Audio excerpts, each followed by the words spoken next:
രാഷ്ട്രീയമൊക്കെ വളർത്തുന്ന രീതിയിലേക്കായിരുന്നു കാര്യങ്ങൾ പോയിരുന്നത്. എന്നാൽ അതൊക്കെ മാറി. എനിക്ക് തോന്നുന്ന കാര്യം നമ്മുടെ കണ്ണൂർ സിറ്റിയിൽ തുടക്കം കുറിച്ചത് ഈ നവമാധ്യമ കൂട്ടായ്മ തന്നെയാണ്. ഒരു കാലഘട്ടത്തിൽ അതിൻ്റെയൊക്കെ ഭാഗമാക്കായിരുന്ന പിന്നീട് തിരക്കുകൾക്കിടയിൽ അതൊന്നും നോക്കാൻ കഴിയാത്തത് കൊണ്ട് ഞാൻ സ്വയം ഒന്ന് പുറത്തു പോയതാണ്. കാരണം 24 hour നല്ല ചർച്ചകളാണ്. 24 hour അതിലെ കാര്യങ്ങളൊക്കെ നടക്കുമ്പോൾ നമുക്ക് നമ്മുടെ രാഷ്ട്രീയ പ്രവർത്തനത്തിനിടയിൽ അതൊന്നും ശ്രദ്ധിക്കാൻ കഴിയുന്നില്ല.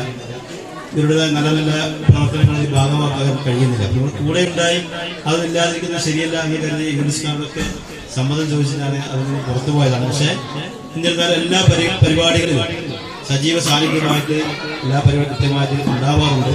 തീർച്ചയായും ഇത്തരം നവമാധ്യമ കൂട്ടായ്മകൾ നമ്മുടെ സമൂഹത്തിന് നൽകുന്ന ഇത്തരത്തിലുള്ള സന്ദേശങ്ങൾ അത് മാതൃകയാക്കേണ്ടതാണ്.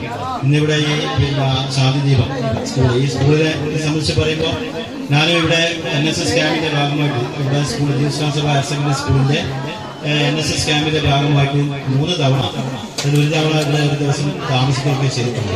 അപ്പൊ ആ രീതിയിൽ നമ്മുടെ ക്യാമ്പിന്റെ ഭാഗമായിട്ട് ഒരുപാട് ശുചീകരണ പ്രവർത്തനങ്ങളും ഒരുപാട് പരിസര ശുചീകരണ പ്രവർത്തനങ്ങളൊക്കെ ചെയ്തിട്ടുണ്ട്.